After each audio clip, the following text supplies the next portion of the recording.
18 फरवरी के दिन विज्ञान की परीक्षा देने वाले हैं, तो आज आपका एक टेस्ट होने वाला है। देखते हैं कि कौन बच्चे कितने प्रश्न का सही जवाब दे पाते हैं। और आपको बता दें कि यह आपका एक ऑफिशियल सेट है और ऐसा ही क्वेश्चन आपके एग्जाम में आएगा। बता दें आपको कि 80 नंबर का आपका परीक्षा होता है और ये आपका मॉडल सेट है। ठीक है, तो चलिए हम लोग वीडियो को शुरू करते हैं और आप लोग टेस्ट देने के लिए तैयार हो जाइए। फटाफट से सभी बच्चे वीडियो को लाइक कर दीजिए। हमारी आवाज आपके पास पहुंच रही ना, बहुत बढ़िया। जल्दी से लाइक करके वीडियो को, चैनल को सब्सक्राइब करके आप दोस्तों में भी शेयर कर दीजिए। आइए क्वेश्चन को शुरू करते हैं, देखते हैं कि क्वेश्चन क्या कह रहा है। अब सिक्का उछल चुका है मेरे प्यारे साथियों, अब हेड भी आपका होगा और टेल भी आपका होगा। अब खून नहीं जुनून दौड़ना चाहिए मेरे प्यारे साथियों। चलिए आइए बात करते हैं सबसे पहले नंबर क्वेश्चन की।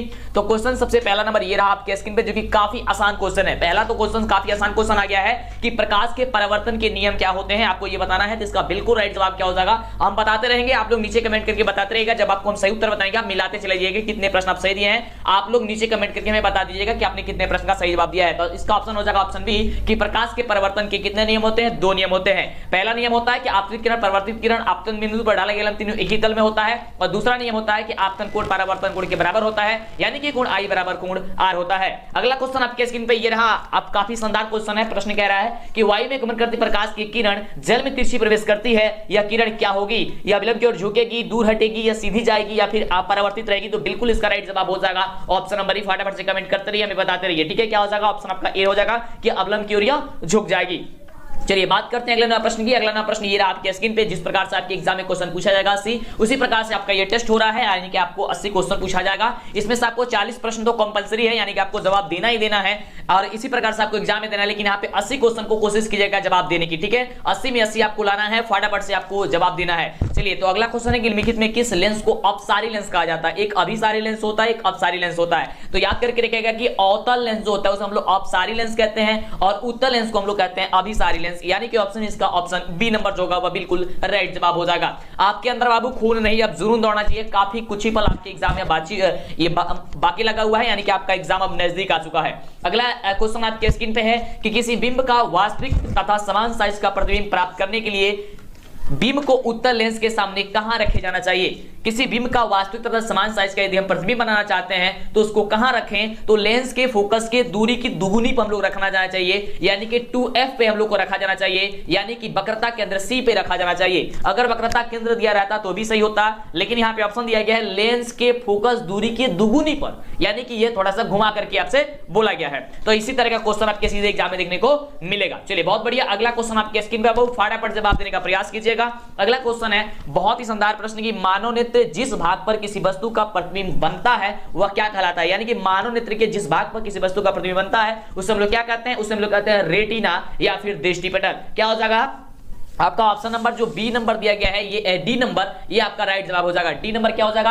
आपका राइट जवाब यहां से हो जाएगा। चलिए कितना बच्चों का सही हो रहा है फटाफट से नीचे कमेंट करके बताते रहिएगा। चैनल को सब्सक्राइब जरूर कीजिएगा, नहीं तो आपको आगे से वीडियो नहीं मिल पाएगी। और लाइक तो करना ही करना बाबू, कंजूसी नहीं। मां सरस्वती आपके साथ है, आपकी रिजल्ट काफी बेहतरीन बनेगी। अगला क्वेश्चन है कि किसी माध्यम के अपवर्तनांक यानी कि म्यू का जो वैल्यू होता है वह क्या होता है? म्यू का वैल्यू क्या होता है? आप सभी जानते हैं कि साइन आई बटे साइन आर होता है, यानी कि ऑप्शन आपका कहां पे दिया गया है? तो ऑप्शन आपका ए नंबर ही दिया गया है, यानी कि ए नंबर आपका ऑप्शन जो हो जाएगा बिल्कुल बिल्कुल राइट जवाब हो जाएगा। अगला प्रश्न आपके स्क्रीन पर बाबू, समय काफी कम है इसलिए हम लोग फटाफट करने की कोशिश करेंगे। अगला प्रश्न है कि किसी लेंस के आवर्धन का एसआई मात्रा क्या होता है? और इस प्रश्न में अधिकतर बच्चे गलती करते हैं। गलती क्या करते हैं? देखिए ध्यान चीज एक बात हमारा याद करके रखिएगा कि जो आवर्धन होता है उसका एसआई मात्रक होता ही नहीं होता है। ठीक है, यानी कि नहीं होता है, यानी कि वो मात्रक विहीन होता है, उसका मात्रक नहीं होता है। ऑप्शन हो जाएगा डी नंबर की आवर्धन का एसआई मात्रक नहीं होता है। अगला क्वेश्चन आपके स्क्रीन पे फटाफट से जवाब देने का प्रयास कीजिए और जब हम बता रहे हैं तो मिलाते जाइएगा। अगला क्वेश्चन आपके स्क्रीन पे पीडीएफ वगैरह ये क्वेश्चन वगैरह कहां पे मिलेगा, सारी जानकारी आपको दिया जाएगा, बस अंतिम तक बने रहेंगे तब आपको फायदा ये चीज का मिलेगा। अगला क्वेश्चन है बहुत ही शानदार प्रश्न की तारों का टिमटिमाना प्रकाश की किस घटना को दर्शाता है? तो तारों का जो टिमटिमाना होता है वह प्रकाश के परिकिरणन को दर्शाता है, यानी कि ऑप्शन आपका जो सी नंबर दिया गया है ये सी नंबर आपका बिल्कुल ही राइट जवाब होगा। बाबू ये बिहार बोर्ड के द्वारा जारी किया गया सारा का सारा क्वेश्चन आपको बता रहा है, ऐसा नहीं कि कुछ भी आपको बताया जा रहा है। जो बिहार बोर्ड बताया है वही क्वेश्चन है, क्योंकि आप देख रहे हैं कि ऑफिशियल सेट का है। चलिए अगला क्वेश्चन आपके स्क्रीन पे प्रश्न कह रहा है कि किसी चालक का प्रतिरोध निम्नलिखित में से किस पर निर्भर करता है। किसी चालक का प्रतिरोध निम्नलिखित में से किस पर निर्भर करता है। देखिए, चालक की लंबाई पर, या फिर चालक के अनुक्रॉस काट के क्षेत्र पर, या चालक की प्रकृति पर, या फिर उपयुक्त सभी पे। तो याद करके गए ये तीनों पे निर्भर करती है, यानी कि ए बी सी दोनों सही, तीनों सही हो जाएगा। यानी कि ऑप्शन नंबर जो डी नंबर दिया गया उपयुक्त सभी पर, यानी कि ऑप्शन डी नंबर जो होगा वह बिल्कुल क्या हो जाएगा, तो राइट जवाब हो जाएगा। चलिए अगला क्वेश्चन आपके स्क्रीन में फटाफट करते हैं, देखते हैं अगला क्वेश्चन क्या कह रहा है। बहुत ही शानदार क्वेश्चन है कि निम्नलिखित में कौन जो होती है विद्युत शक्ति का मात्रक होता है। विद्युत शक्ति का एसआई मात्रक क्या होता है। विद्युत शक्ति का एसआई मात्रक जो होती है वो वाट होती है। क्या होती है, वाट होती है। यानी कि ऑप्शन आपका जो दिया गया है, कहां पे दिया गया, ऑप्शन नंबर आपका ए में दिया गया है कि इसकी विद्युत शक्ति का जो एसआई मात्रक जो होता है वह वाट होता है। अगला प्रश्न आपके स्क्रीन पे है और प्रश्न कह रहा है, बहुत ही शानदार प्रश्न कि विद्युत परिपथ में विद्युत धारा को मापने के लिए निम्नलिखित में से किस युक्ति का प्रयोग किया जाता है। विद्युत परिपथ में विद्युत धारा को मापने के लिए अमीटर का प्रयोग किया जाता है। किसका प्रयोग किया जाता है, अमीटर का प्रयोग किया जाता है। यानी कि ऑप्शन आपका जो सी नंबर होगा ये बिल्कुल राइट जवाब हो जाएगा। अभी तक जो भी बच्चे वीडियो को लाइक और चैनल को सब्सक्राइब नहीं किए फटाफट से करेंगे, कंजूसी बिना करेंगे, आपके पास समय काफी कम है। चलिए अगला क्वेश्चन आपके स्क्रीन पे ये रहा। प्रश्न कह रहा है कि फ्यूज तार के लिए निम्नलिखित में से कौन सा कथन जो होता है वह सत्य है। यानी कि जो फ्यूज तार होता है, जो फ्यूज हम लोग बांधते हैं, वह उसमें क्या चीज होना चाहिए, मतलब फ्यूज तार कैसा होना चाहिए। तो देखिए उसका प्रतिरोध अधिक होना चाहिए और गलनांक काफी कम होना चाहिए, यानी कि गलनांक निम्न होना चाहिए। ऑप्शन आपका सी नंबर बिल्कुल राइट जवाब हो जाएगा कि प्रतिरोध उच्च और गलनांक निम्न होना चाहिए। ये उच्च की जगह अधिक लिख दिया है और निम्न की जगह कम लिखा गया है। ऑप्शन आपका सी नंबर ही राइट जवाब होगा। चलिए समय कम है इसलिए मैं आपको फटाफट आपके स्क्रीन पे क्वेश्चन आ रहा है और जितना जल्दी हो पाता है आप जवाब दीजिएगा। देखते हैं कि कौन बच्चे कितने प्रश्न का जवाब जो है सही दे पाते हैं। अगला प्रश्न देखिए, सोच समझ कर जवाब दीजिएगा क्योंकि काफी बच्चे इस प्रश्न में गलती कर देंगे। प्रश्न क्या कहा जा रहा है कि निम्नलिखित पदार्थों में कौन चुंबकीय पदार्थ नहीं है। और काफी बच्चे क्या करते हैं, जल्दी के चक्कर में पढ़ देते हैं कि कौन चुंबकीय पदार्थ है। तो नहीं, ऐसा ना पढ़िएगा। आप लोग को क्वेश्चन स्क्रीन पे है कि निम्नलिखित पदार्थों में कौन चुंबकीय पदार्थ नहीं है। तो पीतल यह चुंबकीय पदार्थ नहीं होता है, ये पीतल होता है, यानी कि लोहा, निकेल और कोबाल्ट ये सभी चुंबकीय होते हैं। अगला क्वेश्चन आपके स्क्रीन पे ये रहा और आप काउंट करते जाइए कि आप कितने प्रश्न का सही जवाब दे पा रहे हैं। ठीक है, अगला देखिए प्रश्न। अगला प्रश्न कह रहा है कि किसी विद्युत धारावाही सीधी लंबी परिनालिका के भीतर चुंबकीय क्षेत्र का मान जो होता है वह क्या होता है। किसी विद्युत धारावाही सीधी लंबी परिनालिका के भीतर चुंबकीय क्षेत्र का जो वैल्यू होता है वह हर जगह एक समान होता है। यानी देख लेते हैं कि ऑप्शन कहां पे दिया गया है। तो हम सभी का ऑप्शन दिया गया है ऑप्शन डी में कि सभी बिंदु पर यह समान होता है। ऑप्शन हो जाएगा डी नंबर, बिल्कुल ही राइट जवाब। ठीक है, तो बहुत ही जबरदस्त है क्वेश्चन जितना भी दिया गया। ठीक है, ऑप्शन डी कह रहा था कि is equal at all points, यानी कि हर जगह ये इसका जो मान होता है वह समान होता है। अगला क्वेश्चन है कि विद्युत धारा के चुंबकीय प्रभाव का खोज जो है किसने कर दिया था। विद्युत धारा के चुंबकीय प्रभाव का जो खोज किया था वो कौन किया था, ऑस्टेड, एम्पियर या बोर या फिर फैराडे ने। तो उसका खोज किए थे ऑस्टेड ने। यानी ऑप्शन जो आपका ए नंबर दिया गया है, ए नंबर आपका जो होगा वह बिल्कुल राइट जवाब होगा। अगला प्रश्न बाबू आपके स्क्रीन पे काफी लाजवाब, आप वीडियो छोड़ करके जाएंगे दिक्कत हो जाएगी क्योंकि काफी जबरदस्त क्वेश्चन है, खुद बिहार बोर्ड के द्वारा बताया गया सारा का सारा क्वेश्चन है। आपके स्क्रीन पे अगला क्वेश्चन है कि निम्न में से कौन जो है वह जैव मात्रा ऊर्जा स्रोत का उदाहरण नहीं है। निम्नलिखित में जो है कौन जैव मात्रा ऊर्जा स्रोत का उदाहरण नहीं है। लकड़ी, गोबर गैस, नाभिकीय ऊर्जा, फिर कोयला। ऑप्शन हो जाएगा सी नंबर कि नाभिकीय ऊर्जा जो है वह जैव ऊर्जा स्रोत का उदाहरण नहीं है। ऑप्शन हो जाएगा सी नंबर। और एक एक क्वेश्चन को आप दिमाग में बैठाते जाइए बाबू, अब खून नहीं जुनून दौड़ना चाहिए आपके अंदर। काफी लाजवाब क्वेश्चन आपके स्क्रीन पे ये रहा।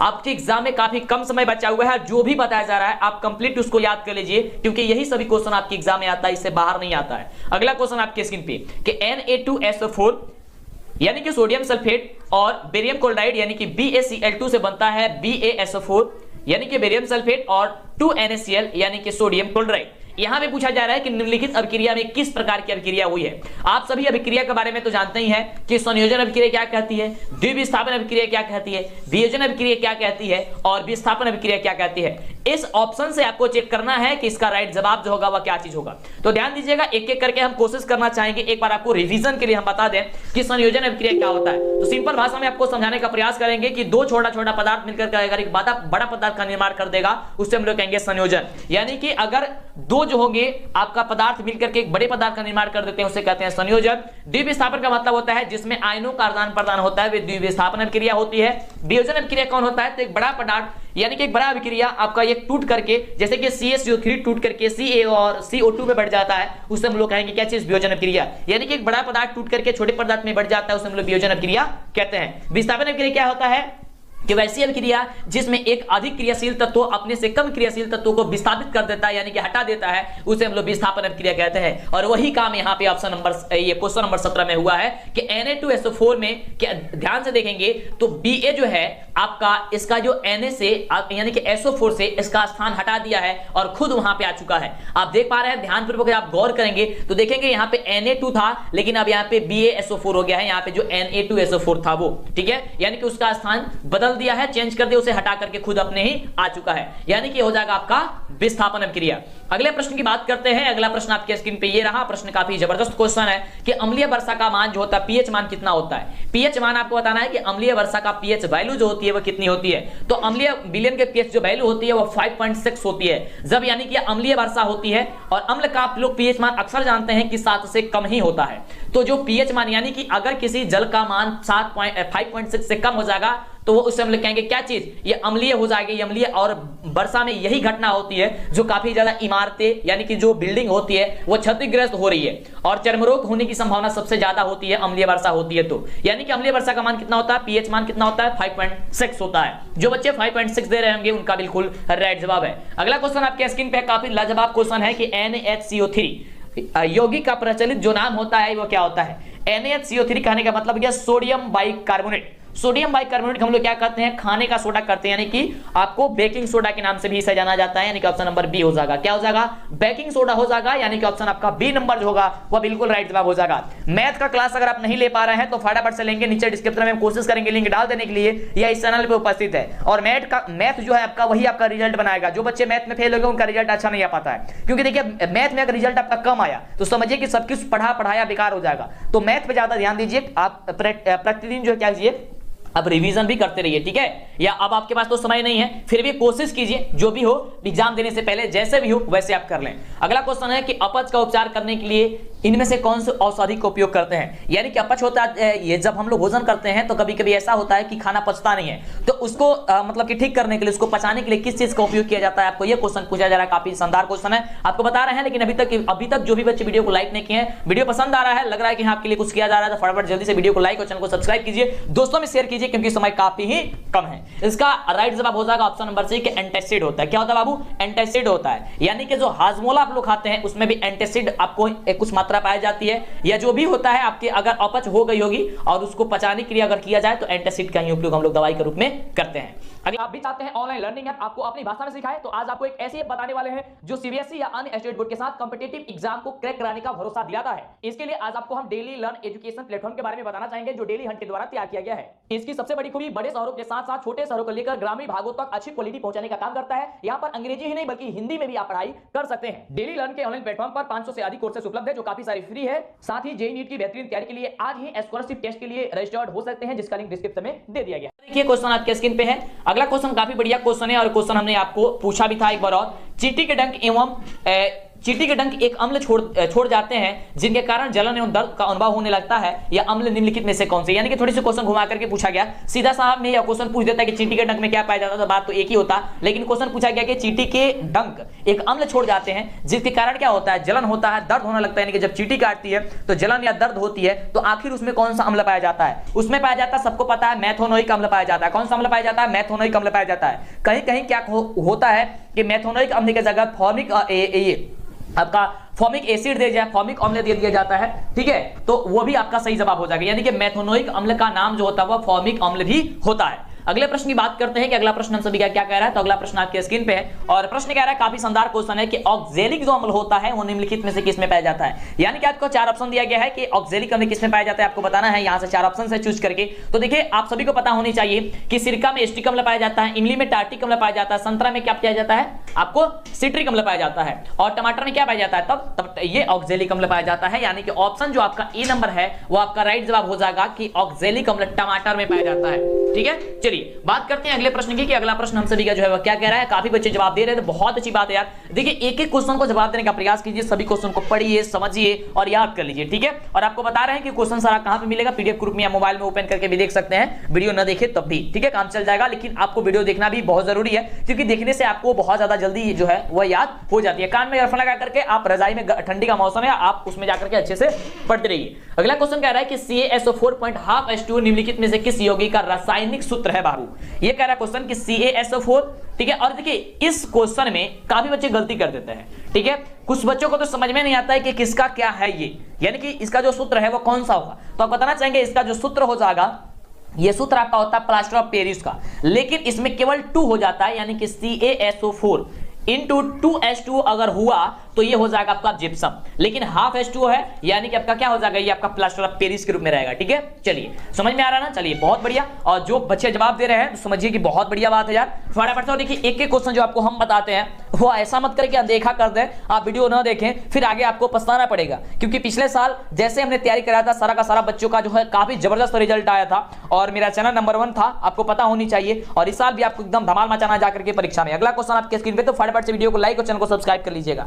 अगला क्वेश्चन है कि निम्नलिखित में कौन सी धातु कमरे के ताप पर जो होती है तरल अवस्था में पाई जाती है। और यह काफी दिनों से पढ़ते आ रहे होंगे कि तरल अवस्था में कौन पाया जाता है, वह धातु होने के बावजूद भी पारा जो होता है वह तरल अवस्था में पाया जाता है, यानी कि ऑप्शन आपका जो ए नंबर हो जाएगा वह ए नंबर आपका बिल्कुल ही राइट जवाब हो जाएगा। समझ में आ रहा है ना, चलिए बहुत बढ़िया।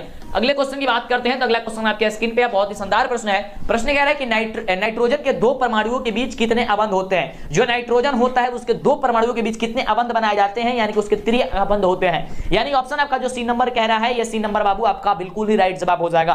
क्या हो जाएगा, 3 अबंध होते हैं, यानी कि ऑप्शन नंबर सी जो होगा वह बिल्कुल आपका सही जवाब होगा। आगे बात करते हैं अगले नंबर क्वेश्चन की। और अभी तक बाबू आप फटाफट से और एक चीज बताना चाहेंगे, जो भी आपके मन में डाउट होता है आप तो हमसे कहिए, नीचे कमेंट बॉक्स आपके लिए ओपन होता है बाबू। जब तक आप कहिएगा नहीं हमको पता नहीं चलेगा कि कोई दिक्कत क्या है, और जो दिक्कत होगा कोशिश करेंगे जितना जल्दी हो सकता है आपको समाप्त कर दें। अगला क्वेश्चन आपके स्क्रीन पे प्रश्न कह रहा है कि निम्नलिखित में से कौन सा विद्युत का सुचालक होता है। हो सकता है पोस्ट कर देंगे, हो सकता है आपको वीडियो बना कर दे देंगे, मतलब जैसे भी पॉसिबल हो पाता है। आप मेरी मतलब की यही कोशिश रहती है कि आपकी सारा डाउट क्लियर कर दें, तो फिर भी आप बताइएगा तब तो पता चलेगा ना। चलिए तो क्वेश्चन है कि निम्नलिखित में कौन विद्युत का सुचालक होता है। सुचालक का मतलब क्या होता है कि जिसमें विद्युत का प्रवाह आसानी से हो सके। तो आपको पता होनी चाहिए कि ग्रेफाइट जो होती है, यानी कि पेंसिल में जो बीच वाला जो भाग होता है जिसे हम लोग लिखते हैं पेंसिल का, वो आपका ग्रेफाइट होता है और वो आपका विद्युत का सुचालक होता है। तो ऐसा मत कीजिएगा कि पेंसिल को दोनों तरफ से छील करके और ये बोर्ड में ले जाकर के खूंसिएगा, ठीक है, तो मार देगा करंट, तो गिर जाएगा आराम से। अगला क्वेश्चन है कि कार्बन के सबसे बाहरी कोष में इलेक्ट्रॉन की कुल संख्या जो होती है वो कितनी होती है। काफी बढ़िया क्वेश्चन है कि कार्बन के सबसे बाहरी कोष में इलेक्ट्रॉन की संख्या कितनी होती है। देखिए कार्बन की जो कुल संख्या 6 होती है और इसमें बाहरी कोष में पूछा जाता है तो 4 होती है। कितनी होती है, 4, यानी कि ऑप्शन क्या हो जाएगा आपका, हो जाएगा बी नंबर। ओके अगला क्वेश्चन देखिए आपके स्क्रीन पे बाबू, बहुत बढ़िया प्रश्न है और बढ़िया प्रश्न को बढ़िया तरीके से जवाब देने का कोशिश कीजिएगा। तो प्रश्न हम सभी का कह रहा है कि एल्कीन का सामान्य सूत्र क्या होता है। आप सभी को पता होना चाहिए कि एक होता है एल्केन, एक एल्कीन और एक होता है अल्काइन। तो एल्कीन का जो सामान्य सूत्र होता है CnH2n होता है। क्या होता है, Cn और H2n होता है, यानी कि ऑप्शन जो आपका हो जाएगा क्या चीज, सी नंबर आपका बिल्कुल राइट जवाब हो जाएगा। एल्केन में 2 जोड़ देते हैं, एल्कीन में 2 छोड़ देते हैं और अल्काइन में 2 घटा देते हैं। 2 जोड़ो, 2 छोड़ो, 2 घटाओ, ऐसे भी आप याद करके रख सकते हैं। एक होता है एल्केन, अल्केन होता है, गलती कैसे लिख रहे हैं जी, चलिए एक होता है आपका अल्केन, एक होता है अल्कीन और एक होता है अल्काइन। इसमें क्या होता है कि 2 जोड़ दिया जाता है, CnH2n +2 कर देते हैं, इसमें 2 छोड़ देते हैं यानी कि CnH2n हो जाता है। इसको क्या करते हैं, 2 घटा देते हैं यानी कि CnH2n -2 लिख देते हैं। बस आपका तीनों का तीनों याद हो गया। और हमेशा कभी ना कभी इन तीनों में से कोई ना कोई आपके एग्जाम में आ जाता है, ठीक है। एल्केन में क्या करते हैं, 2 जोड़ देते हैं, एल्कीन में 2 छोड़ देते हैं और अल्काइन में क्या करते हैं, 2 घटा देते हैं, ठीक है, CnH2n में। चलिए अगला क्वेश्चन आपके स्क्रीन पे प्रश्न कह रहा है कि समान आणविक सूत्र लेकिन भिन्न संरचना वाले यौगिक निम्नलिखित में से क्या कहलाते हैं। और यह क्वेश्चन आपका 9th क्लास की है, 9th में आपने पढ़ा होगा इसके बारे में कि समान आणविक जो सूत्र होता है लेकिन उसकी संरचना भिन्न भिन्न बनती है, यानी कि अलग अलग बनती है, उसे हम लोग क्या कहते हैं, उससे कहते हैं हम लोग सजातीय श्रेणी के रूप में जानते हैं उसे। यानी कि ऑप्शन आपका जो कह रहा है ये बी नंबर, ये बी नंबर आपका बिल्कुल ही राइट जवाब होगा। ओके चलिए अगला प्रश्न आपकी स्क्रीन पे ये रहा और प्रश्न बहुत ही शानदार है, जवाब देने का प्रयास कीजिएगा, ठीक है। प्रश्न कह रहा है कि मेंडलीव के आवर्त नियम के अनुसार तत्वों के गुणधर्म निम्नलिखित में से किसके आवर्त फलन होता है।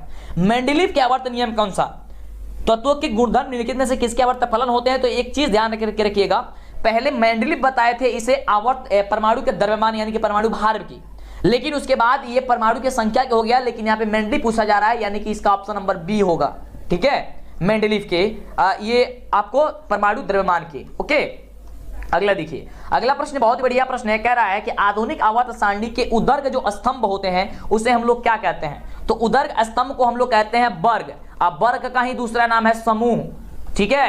तो इन दोनों में से कोई आएगा तो टिक मार दीजिएगा। ऐसा मत कीजिएगा कि केवल हम आज समूह बता देते हैं और आप उस दिन जाइएगा तो पता चलेगा वहां पे दे दिया ऑप्शन में वर्ग, समूह दिया ही नहीं है, तो कहिएगा सर बताए नहीं है। इसलिए सारा चीज आपको कंफर्म यहीं पे करा देते हैं कि बहुत सारे ऐसे ऑप्शन होते हैं, बहुत सारे ऐसे क्वेश्चन होते हैं जो एक ही क्वेश्चन को मतलब कि दूसरे भाव में पूछ दिया जाता है या उसका दूसरा नाम होता है उस तरीके से पूछ दिया जाता है। तो आप लोग गलती ना करें, ठीक है। तो इन सारी चीजों को ध्यान में रखना काफी ज्यादा जरूरी है, नहीं तो आपको पढ़ा हुआ सारा का सारा बेकार हो जाएगा। पढ़ के तो कहें सही, लेकिन फिर आपका क्या हो जाएगा, आपका गड़बड़ हो जाएगा।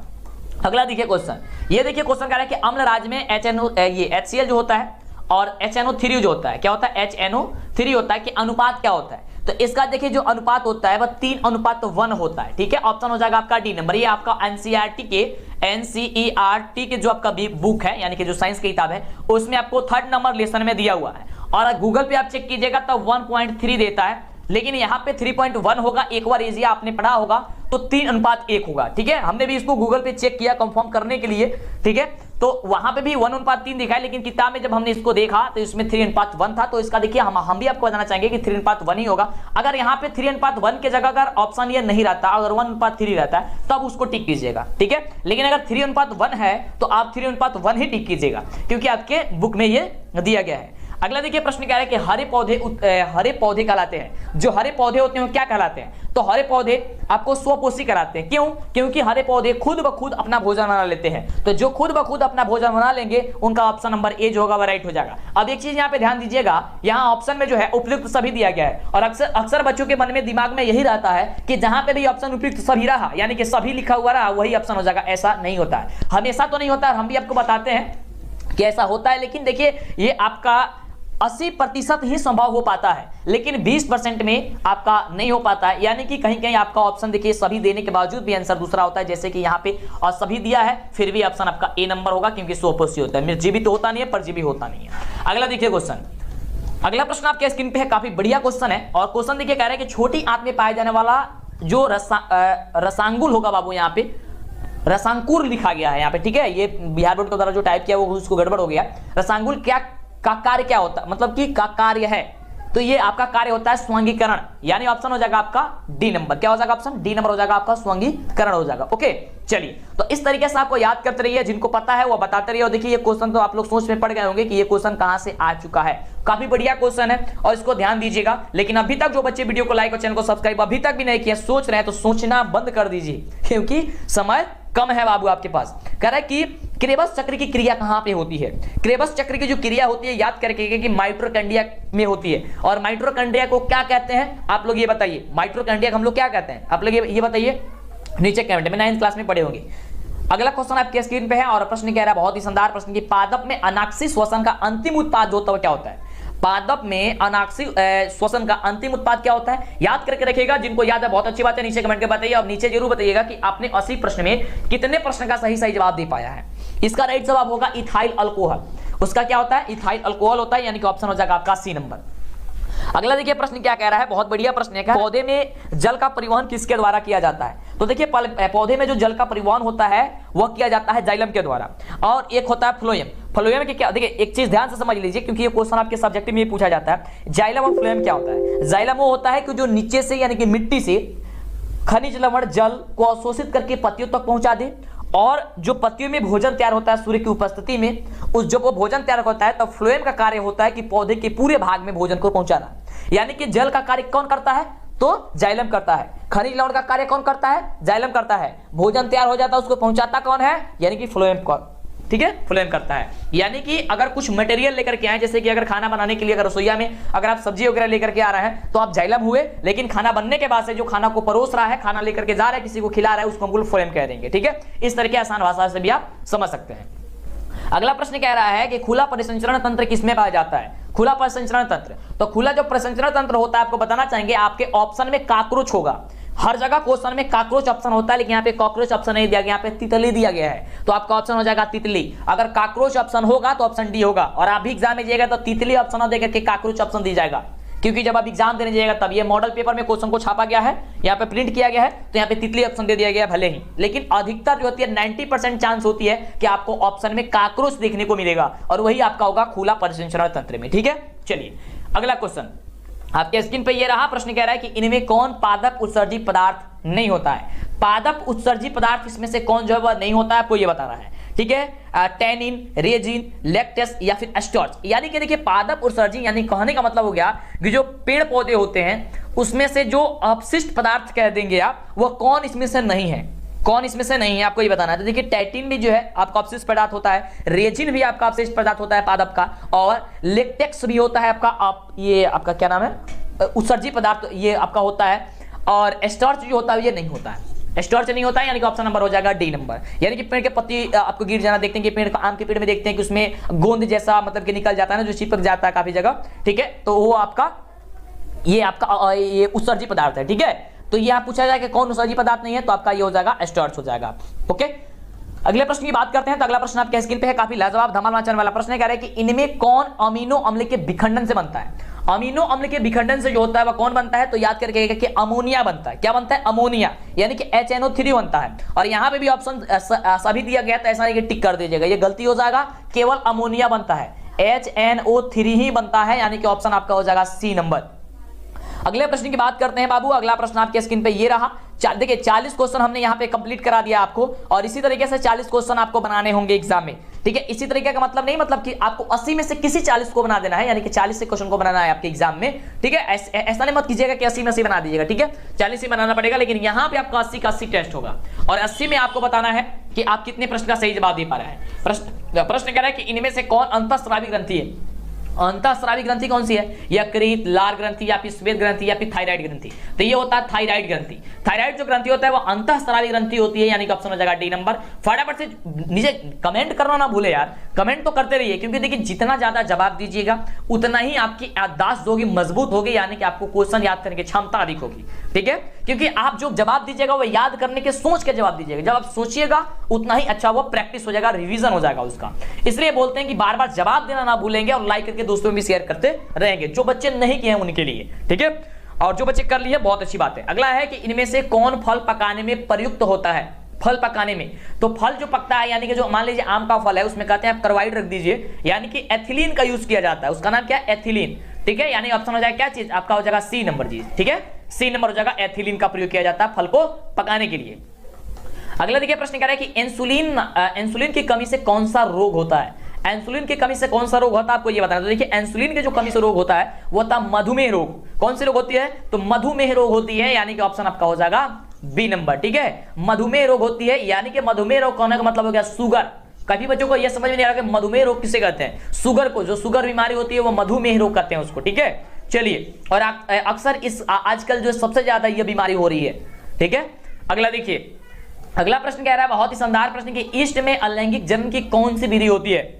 ईस्ट में अलैंगिक जन्म की कौन सी विधि होती है, आपको बता रहे हैं। तो ईस्ट में अलैंगिक जन्म की कौन सी विधि होती है बाबू, मुकुलन विधि होती है, जो कि हमने कई बार आपको बता दिया है। देखिए जितना अगर आप सारा का सारा वीडियो देख ले होंगे ना, तो बिल्कुल आप एग्जाम में जाएगा ना तो सोचना नहीं पड़ेगा, क्योंकि इतने जबरदस्त आपको बता दिया। जितना क्वेश्चन आने वाला क्वेश्चन आपको जो VVI क्वेश्चन आप कहते हैं, मॉडल सेट का जितना भी क्वेश्चन होता है, क्वेश्चन बैंक का क्वेश्चन होता है, सारा का सारा बताया जा रहा है। तो जो भी वीडियो अभी तक नहीं देखे फटाफट से एक लगातार मतलब कि देख लीजिए, पूरा वीडियो आप देख करके तैयारी मजबूत तरीके से कर लीजिए। कोई डाउट रहता है नीचे कमेंट करके पूछते रहिएगा। अगला प्रश्न करें कि मानव में निषेचन की क्रिया कहां होती है। जो मानव होती है उसमें निषेचन की क्रिया जो होती है वह कहां होती है। और देखिए हमने एक बार शायद इसको गलती से ये योनि में बता दिया था, योनि नहीं होगा बाबू, फिलोपियन नलिका में होती है, ठीक है। फिलोपियन नलिका में होती है। इस क्वेश्चन को शायद हमने एक बार बताया था, बहुत पहले, आप लोग के लिए तो नहीं, शायद पहले बताया था, तो याद कर लीजिएगा, फिलोपियन नलिका में होती है, ठीक है। ऑप्शन क्या हो जाएगा, डी नंबर आपका बिल्कुल राइट जवाब होगा, ठीक है। योनि में करके फिलोपियन नलिका में होती है। अगला क्वेश्चन कह रहा है कि आनुवंशिकता के पिता कौन कहे जाते हैं। आनुवंशिकता के पिता, तो आनुवंशिकता के जो पिता है वो कौन कहते हैं, मेंडल जी कहे जाते हैं। ऑप्शन क्या हो जाएगा, ए नंबर आपका बिल्कुल ही राइट जवाब हो जाएगा कि आनुवंशिकता के जो पिता कौन कहे जाते हैं, तो मेंडल जी को कहा जाता है। अगला क्वेश्चन देखिए आपके स्क्रीन पे ये रहा, और प्रश्न कह रहा है बहुत ही शानदार प्रश्न है, बहुत ही अच्छा प्रश्न है। प्रश्न कह रहा है कि जीव मंडल होगा बाबू, यहाँ पे जीव मऊल लिखा गया है ना, टाइप गलती हुआ है। तो जीव मंडल में ऊर्जा का मुख्य स्रोत कौन है। ऊर्जा का मुख्य स्रोत जीव मंडल में कौन है, ऑप्शन हो जाएगा आपका जीव मंडल में कौन है, ऑप्शन हो जाएगा आपका डी नंबर, ठीक है। क्या हो जाएगा, डी नंबर हो जाएगा कि सूर्य है, यानी कि सूरज, सूर्य है। अगला प्रश्न जो है, अगला प्रश्न हम सभी क्या कह रहा है, बहुत ही बढ़िया प्रश्न है कि जातियों की उत्पत्ति नामक पुस्तक किसने लिखी थी। जातियों की उत्पत्ति नामक पुस्तक जो है उसने किसने लिखी थी। काफी बढ़िया क्वेश्चन है। अभी तक जो बच्चे वीडियो को लाइक नहीं किए हैं फटाफट से कर दीजिए। बढ़ते हैं इसके आगे क्वेश्चन की ओर। बहुत ही लाजवाब क्वेश्चन हम लोग पढ़ेंगे, पूरे 80 क्वेश्चन हम लोग देखने वाले हैं और आप भी बताइएगा कितने प्रश्न का जवाब जो है सही बता पा रहे हैं। इसका राइट जवाब हो जाएगा डार्विन ने किया था। कौन किया था? डार्विन ने किया था, यानी कि ऑप्शन आपका जो हो जाएगा वह बी नंबर जो होगा वह बिल्कुल ही राइट जवाब हो जाएगा। चलिए अगले प्रश्न की बात करते हैं। अगला प्रश्न कह रहा है कि क्रायोलाइट ऐस्क है। क्रायोलाइट होता है किसका एक होता है? तो वो होता है एल्युमिनियम का ऐस्क होता है। क्रायोलाइट जो होता है वो एल्युमिनियम का ऐस्क होता है, यानी ऑप्शन जो हो जाएगा आपका डी नंबर आपका बिल्कुल ही राइट जवाब हो जाएगा। अगला प्रश्न बहुत ही शानदार प्रश्न है कि पोटेशियम की परमाणु संख्या कितनी होती है। सब कोई बच्चे जानते हैं पोटेशियम की परमाणु संख्या 19 होती है, यानी कि 19 होती है। कितनी होती है? 19 होती है, 19।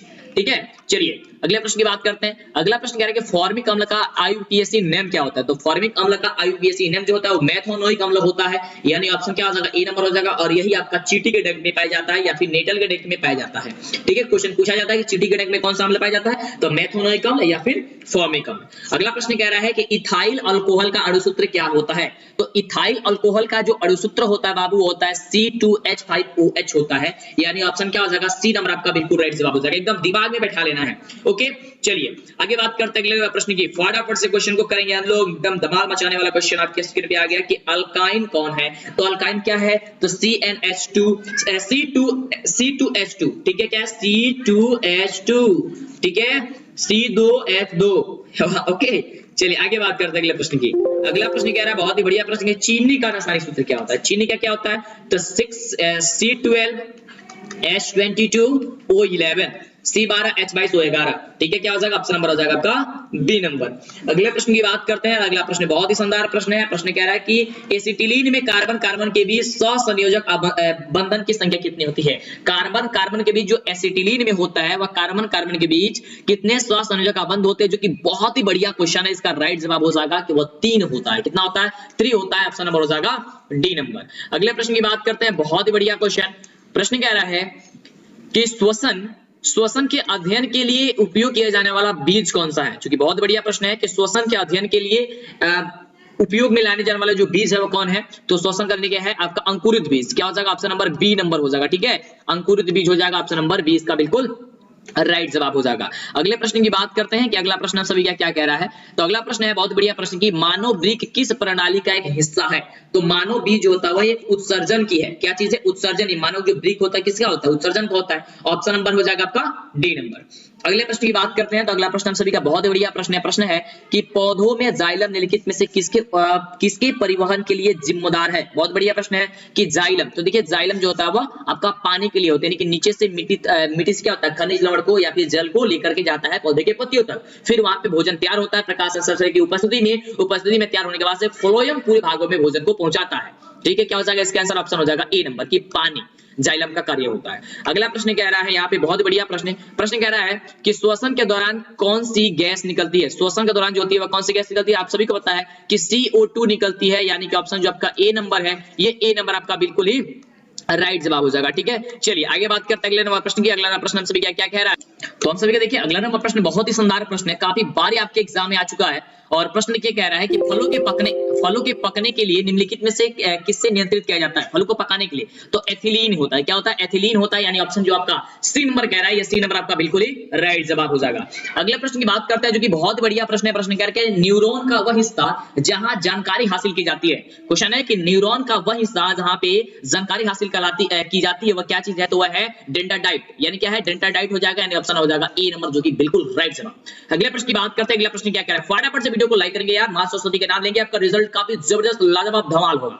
चलिए ऑब्जेक्टिव सब्जेक्टिव मॉडल पेपर और ऑनलाइन टेस्ट देने के लिए आपको फटाफट से सर्च करना है डीएलएस एजुकेशन। यहां पे आपको 7 सालों का मॉडल पेपर मिल जाएगा। देख सकते हैं यहां पे जैसे ही डीएलएस एजुकेशन लिखे तो आपके सामने ये डीएलएस एजुकेशन का ऑफिशियल वेबसाइट है। आपको यहीं पे जाना है। मेरे नाम से और भी लोग बनाए हुए हैं, वह गलत है, आपको वहां नहीं जाना है। यहां डीएलएस एजुकेशन ऑफिशियल पे उस पे क्लिक करना है। क्लिक करना है, इस तरीके से ओपन होगा और यहां पे आपको सारा चीज मिल जाएगा। ऑब्जेक्टिव सब्जेक्टिव डाउनलोड करने के लिए जो भी मॉडल पेपर है, और एक नहीं पूरे 7 सालों का मॉडल पेपर मिलेगा। जो भी रिजल्ट है, एडमिट कार्ड है, सब चीज यहीं पे आपको मिलता है। तो जैसे ही इस पे क्लिक करिए फटाफट से ऐड वगैरह आएगा तो इसे आप बंद कर देना है। और बंद करने के बाद से देख सकते हैं पूरा का पूरा यहाँ पे हर चीज प्रोसेस जो है आपको सारा चीज दे दिया गया। देख सकते हैं यहाँ पे कितने सालों का मॉडल पेपर देख सकते हैं, 2019 का, 2021 का, 2018 का, देख सकते हैं 2018 का, 2016 का, मतलब बहुत सारे मॉडल पेपर यहाँ मिलेगा। ये सभी याद करना आपके लिए काफी जरूरी है, तो जल्दी से सर्च कीजिए डीएलएस एजुकेशन ऑफिशियल।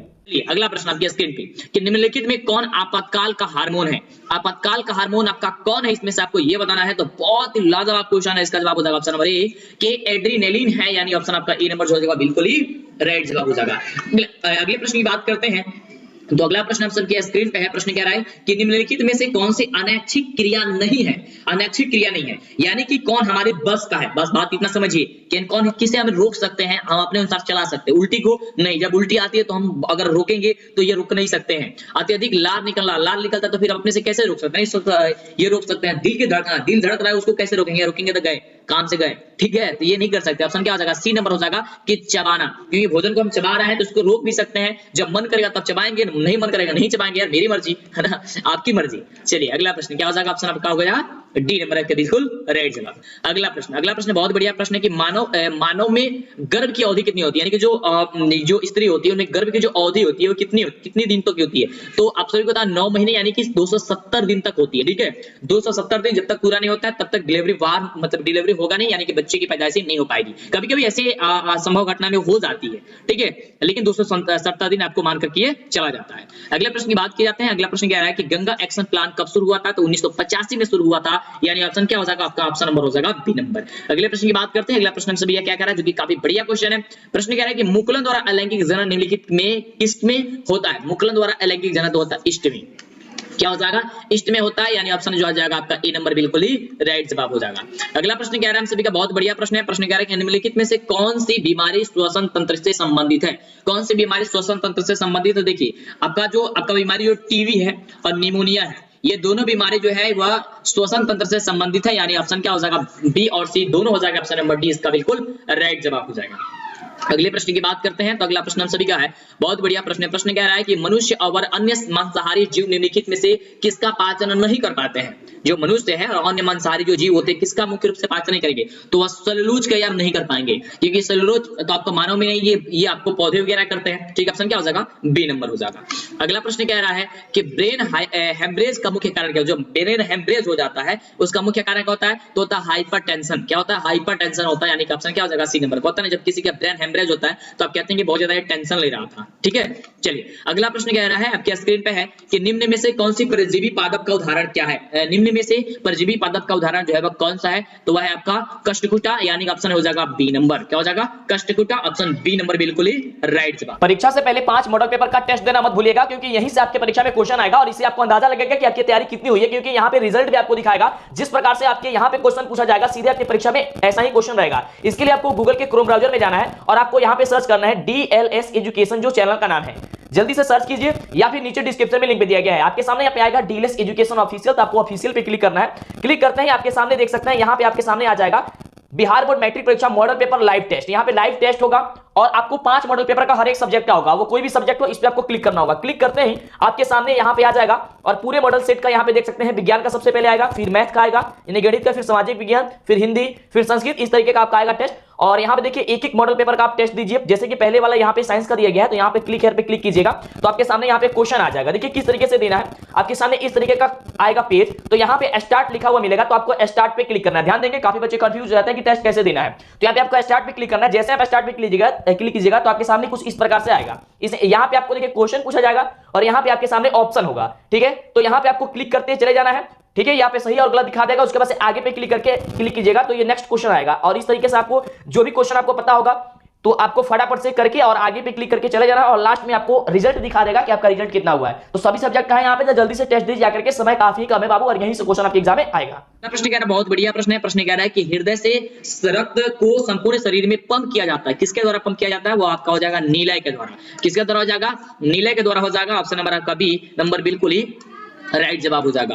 अगला प्रश्न कह रहा है हम सभी का बहुत बढ़िया प्रश्न है कि हाइड्रा में अलैंगिक जनन की विधि क्या है? हाइड्रा में अलैंगिक जनन की विधि है मुकुलन। क्या है? मुकुलन, यानी ऑप्शन आपका ए नंबर बिल्कुल ही राइट जवाब होगा। अगले प्रश्न की बात करते हैं। अगला प्रश्न कह रहा है कि जनन संचारित रोग क्या है? जनन संचारित रोग तो सिफिलिस भी है, एड्स भी है, गोनेरिया में भी है, यानी ऑप्शन क्या हो जाएगा? डी नंबर हो जाएगा, तीनों है, ठीक है। अगले प्रश्न की बात करते हैं। अगला प्रश्न हम सभी क्या कह रहा है? बहुत ही बढ़िया प्रश्न है। प्रश्न कह रहा है कि पुष्प का सबसे बाहरी भाग क्या है? पुष्प का सबसे बाहरी भाग क्या है? तो बाह्य दलपुंज है। क्या चीज है पुष्प का बाहरी भाग? तो पुष्प बाह्य दलपुंज है, ऑप्शन हो जाएगा ए नंबर। अगले प्रश्न की बात करते हैं। अगला प्रश्न हमसे भी कह रहा है कि ब्लड समूह ए में कौन सा एंटीबॉडी होता है। तो ब्लड ए समूह में जो एंटीबॉडी होता है वो बी होता है। क्या हो जाएगा? बी होता है, यानी ऑप्शन हो जाएगा बी नंबर, सी नंबर आपका बिल्कुल राइट जवाब। ठीक है, क्या हो जाएगा? सी नंबर आपका राइट जवाब हो जाएगा। अगले प्रश्न की बात करते हैं। अगला प्रश्न क्या है हम सभी का, बहुत बढ़िया प्रश्न है। और प्रश्न क्या है हम सभी का कि रक्त में ग्लूकोज की मात्रा निम्नलिखित में से कौन नहीं नियंत्रित करता है? कौन जो है वो नहीं नियंत्रित करता है, आपको ये बताना है। तो इसका बिल्कुल जो राइट जवाब हो जाएगा वो हो जाएगा आपका ऑप्शन नंबर सी नंबर हो जाएगा कि गैस्ट्रिन नहीं कर पाता है, यानी ऑप्शन हो जाएगा सी नंबर बिल्कुल ही राइट जवाब हो जाएगा। चलिए आगे बात करते हैं अगले प्रश्न की। अगला प्रश्न हमसे ये क्या कह रहा है? अगला प्रश्न है कि पादप हार्मोन है, पादप हार्मोन जो है इसमें से कौन है? तो आप सभी को बताया कि पादप जो हार्मोन है वो यहां से कौन है? आपका आंसर हो जाएगा ऑप्शन नंबर 1 जिब्रेलिन जो है आपका क्या है? आपका ये पादप हार्मोन होता है। जिब्रेलिन क्या है? ये आपका पादप हार्मोन है। प्रश्न कह रहा है कि हार्मोन स्रावित होता है, जो हार्मोन होता है वह किससे स्रावित होता है? ये आपका काफी बढ़िया क्वेश्चन है, होता है अंतःस्रावी ग्रंथि से, यानी कि ऑप्शन आपका ए नंबर जो है ये आपका ए नंबर बिल्कुल ही राइट जवाब हो जाएगा। अगले प्रश्न की बात करते हैं। तो अगला प्रश्न हम सभी क्या आपके स्क्रीन पे है, बहुत बढ़िया प्रश्न है कि मनुष्य के मुख गुहा में कितने जोड़े लार ग्रंथियां पाई जाती है?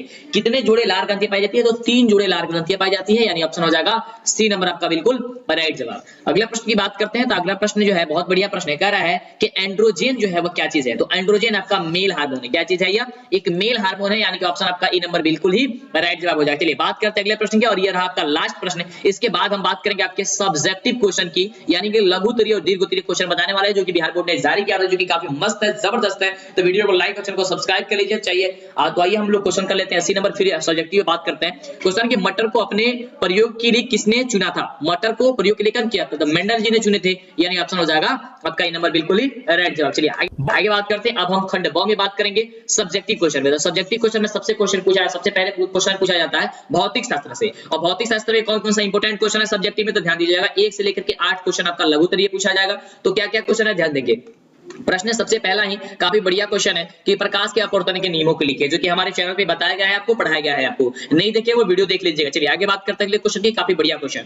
अगला प्रश्न हम सभी का बहुत बढ़िया प्रश्न है कि जल और शीशा का अपर्तनांक जो है 4/3 और 3/2 है, इसमें से प्रत्येक में प्रकाश की गति क्या होगी, इसे ज्ञात कर दीजिए। अगला प्रश्न के प्रिज्म से होकर प्रकाश के अपवर्तन का किरण आरेख जो होता है वह क्या होता है, इसे आप बता दीजिए। सारा का सारा क्वेश्चन आपको इस चैनल पे मिल जाएगा, तो जल्दी से चैनल को सब्सक्राइब करेंगे, ठीक है। भटकना नहीं, एकदम डरना नहीं, लड़ना है आपको। अगला क्वेश्चन जीवाश्म ईंधन क्या है, इसके 2 उदाहरण आपको लिखना है। अगला है कि विद्युत विभव से आप क्या समझते हैं। फ्लेमिंग के वाम हस्त नियम को लिखिए। किसी चालक का प्रतिरोध किन कारकों पर निर्भर करता है, ये आपको बताना है, जो कि बहुत बढ़िया क्वेश्चन है। आपको कई बार ये ऑब्जेक्टिव में भी क्वेश्चन पूछा जाता है। अगला क्वेश्चन है कि नाभिकीय विखंडन क्या है। ये आपका हो गया सब्जेक्टिव क्वेश्चन में केवल भौतिक शास्त्र का। इसमें भौतिक शास्त्र में 2 आपका पूछेगा दीर्घ उत्तरीय प्रश्न, यानी कि लॉन्ग क्वेश्चन। लॉन्ग क्वेश्चन में देखिए क्या पूछा गया है, क्या बताया गया बिहार बोर्ड के द्वारा कि धारावाही चालक के इर्द गिर्द चुंबकीय क्षेत्र उत्पन्न होता है। उसे दिखाने के लिए ऑस्टेड ने प्रयोग का जो किया था, उसका जो ये अश्वर्ड ने किया था, उसका प्रयोग आपको दर्शा दीजिए, उसका आपको वर्णन कर देना है। ये हो गया क्वेश्चन 1। चलिए आगे है अगला है प्रश्न कि दृष्टि दोष क्या है या कितने प्रकार के होते हैं, इसे कैसे ठीक किया जा सकता है। या आपको सचित्र वर्णन करना, यानी कि चित्र बना देना है, और दृष्टि दोष क्या है उसके बारे में बता देना है, कितने प्रकार के होता है, इसको कैसे ठीक किया जा सकता है। तो ये आपको बता देंगे, तो आपको पूरे जो है आपको अंक यहाँ पे मिल जाएंगे, जो कि काफी जबरदस्त है। यहाँ पे सभी चीज आपको इस चैनल पे मिल जाएगा आपको। अगला अब आपसे पूछा जाएगा रसायन शास्त्र से, जो कि 11 से लेकर के 18 तक क्वेश्चन आपको देखने को मिलेगा। प्रश्न क्या रहा है देखिए ध्यान से, यहाँ पे क्या क्वेश्चन है कि संतुलित रासायनिक समीकरण क्या है, इसका एक उदाहरण दीजिए। सूचक क्या होता है, एक सूचक का नाम बता दीजिए। ऑक्सीकारक क्या होता है, इसके बारे में आपको लिखना होगा। अगला कि संचारण क्या है, उसको उदाहरण आप बताइए। अगला है कि निम्नलिखित समीकरणों को संतुलित कीजिए। संतुलित करने वाला वीडियो आप देख लेंगे तो समझिए कि आपका ये भी कंप्लीट हो जाएगा। अगला प्रश्न क्या है हम सभी का बढ़िया प्रश्न है कि ससंयोजक बंधन क्या है, 2 उदाहरण दीजिए। अम्ल और भस्म में क्या अंतर है, सजातीय श्रेणी क्या है, और एक आपका उदाहरण देना है। तो बस इतना क्वेश्चन आपको याद होना चाहिए, क्योंकि बिहार बोर्ड के द्वारा बताया गया ये जितना भी क्वेश्चन है सब क्या इसको आंसर रट लेना है। हमारे वेबसाइट पे सबका उत्तर आपको मिल जाएगा, नीचे डिस्क्रिप्शन में लिंक है, या गूगल पे सर्च कीजिए डीएलएस एजुकेशन का ऑफिशियल वेबसाइट आपको देखने को मिल जाएगा। वहीं पे आपको सारी चीजें मिल जाएगी, मॉडल से ऑब्जेक्टिव सब्जेक्टिव सब चीज मिलेगा वहां पे, ठीक है। अगला प्रश्न है, आपको लास्ट में बता देते हैं कैसे आपको क्या करना है, ध्यान से बने रहिए। प्रश्न है अगला कि जस्ता के मुख्य अयस्क का नाम लिख दीजिए। जस्ता के मुख्य अयस्क का क्या नाम होता है, जस्ता का उनके अयस्क से निष्कर्षण का वर्णन कर दीजिए। ये क्वेश्चन आपके एग्जाम में पूछा जाएगा, इसे आप याद करके रखिएगा। चलिए अगला प्रश्न है कि प्राकृतिक संसाधनों के संरक्षण एवं प्रबंधन से आप क्या समझते हैं, इसको बता दीजिए। आपको 5 अंक पूरे यहाँ से मिल जाएंगे। अब बात करते हैं बायोलॉजी के लिए कि बायोलॉजी में यानी कि जीव विज्ञान में कौन कौन सा क्वेश्चन आपका इंपोर्टेंट है, लाजवाब है और धमाल है। तो ध्यान देंगे क्वेश्चन क्या है? सबसे पहला क्वेश्चन है कि किण्वन क्या है या कहाँ होता है, श्वसन और प्रकाश संश्लेषण में अंतर क्या होता है, पैरामीशियम में भोजन कैसे पहुंचता है, जीवों के लिए पोषण का करना क्यों अनिवार्य है। ठीक है, ये क्वेश्चन सारी याद होना चाहिए। जो दीर्घलोम होता है, इनके विली होता है, वो क्या होता है, उसका कार्य होता है, वो क्या होता है। दीर्घलोम के बारे में पढ़े होंगे, नहीं पढ़े कोई दिक्कत नहीं, हम आपको सारा चीज बताएंगे इस चैनल पे। अगला क्वेश्चन है बायोलॉजी से कि एथिलीन को फल पकाने वाला हार्मोन क्यों कहा जाता है। अगला है कि प्रकाश निवर्तन क्या होता है, समजात अंग की परिभाषा का उदाहरण दे दीजिए। ये सारा का सारा क्वेश्चन आपके लिए काफी ज्यादा इंपॉर्टेंट है। अब बात करते हैं इसके दीर्घोत्तरीय क्वेश्चन की, यानी कि आपको 5 अंक वाले क्वेश्चन की, जो कि आपको 5 अंक मिलेगा। यहाँ से आपको 2 क्वेश्चन पूछा जाएगा। पहला क्वेश्चन देखिए ध्यान से कि तंत्रिका तंत्र को कि चित्र के साथ समझाइए, यानी कि तंत्रिका तंत्र का आपको चित्र बनाना है, जो कि काफी आसान होता है। अगला है कि परागकण किसे कहते हैं, 100 उदाहरण दीजिए, यानी कि उदाहरण के साथ आपको इसको बता देना है, जो कि काफी बढ़िया। ठीक है, इस प्रकार से आपको पूरे के पूरे यहाँ पे आपको समाप्त हो जाएगी और आपको पूरा धमाल मचा करके आपको मिलेगा आपका रिजल्ट आपके जब सामने, तब मजा आ जाएगा आपको। इसके लिए वीडियो को लाइक कर दीजिए, चैनल को सब्सक्राइब कर दीजिए। सारा का सारा ये पीडीएफ, मॉडल सेट, हर चीज मेरे वेबसाइट पे मिलेगा।